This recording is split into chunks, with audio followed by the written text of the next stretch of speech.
Power bank വീടുകൾക്കകത്ത് ചാർജിനിട്ട് പുറത്തു പോകുന്ന ആളുകളാണ്, അല്ലെങ്കിൽ വീടിന് ഉള്ളിലുള്ളാവുന്ന ആളുകളാണ്. ഏത് നിമിഷവും പൊട്ടിത്തെറിക്കാവുന്ന ഒരു സാഹചര്യവും അപകടാവസ്ഥയും കൂടി ഇതിലുണ്ട് എന്നുള്ളത് വലിയ തോതിൽ ആശങ്കപ്പെടുത്തുന്നു.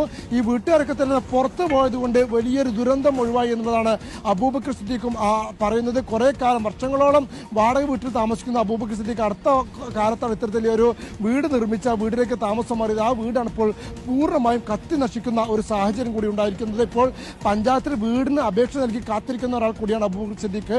ആ സിദ്ദീഖിന്റെ വീടാണ് ഇപ്പോൾ ഈ പവർ ബാങ്ക് പൊട്ടിത്തെറിച്ചുണ്ടായ അപകടത്തിൽ പൂർണ്ണമായും കത്തി നശിക്കുന്ന ഒരു സാഹചര്യം ഉണ്ടായത്. Thank you Ashkar. ഇത് പ്രേക്ഷകർ എല്ലാവരും ശ്രദ്ധിച്ച് ഈ വാർത്ത കാണണം. പവർ ബാങ്ക് ചാർജ് ചെയ്യാനിട്ടു, അത് പൊട്ടിത്തെറിച്ചാണ് ഒരു വീട് മുഴുവൻ കത്തിപ്പോകുന്ന സാഹചര്യം ഉണ്ടായി.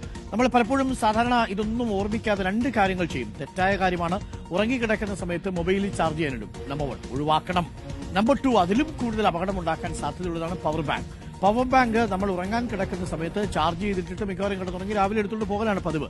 പക്ഷേ ആ പവർ ബാങ്ക് പൊട്ടിത്തെറിച്ച് വീട് കത്തിപ്പോയൊരു അനുഭവമാണ് ഇപ്പോൾ നമ്മുടെ മുന്നിലുള്ളത്. അപ്പോൾ അതുകൊണ്ട് നിങ്ങൾ വീട്ടിലുള്ളപ്പോൾ, നിങ്ങളുടെ നിരീക്ഷണത്തിൽ 1-2 മണിക്കൂർ നിങ്ങൾ ഉള്ളപ്പോൾ മാത്രം പവർ ബാങ്ക് ചാർജ് ചെയ്യാനിടുക. അതേപോലെ മൊബൈൽ ഫോണും രാത്രിയിൽ കുത്തിവെച്ച് കിടന്ന ശീലമുണ്ട്. ഇത് രണ്ടും നിങ്ങൾ ഒഴിവാക്കണം. എപ്പോൾ വേണമെങ്കിലും ഇതിന്റെയൊക്കെ ബാറ്ററിയും കുന്തവും ഒക്കെ പൊട്ടിത്തെറിച്ച് തീ പിടിക്കാവുന്നതേ ഉള്ളൂ. നമ്മുടെ അശ്രദ്ധ കൊണ്ട് അതൊരിക്കലും സംഭവിക്കരുത്. പ്രത്യേകം ശ്രദ്ധിക്കുക.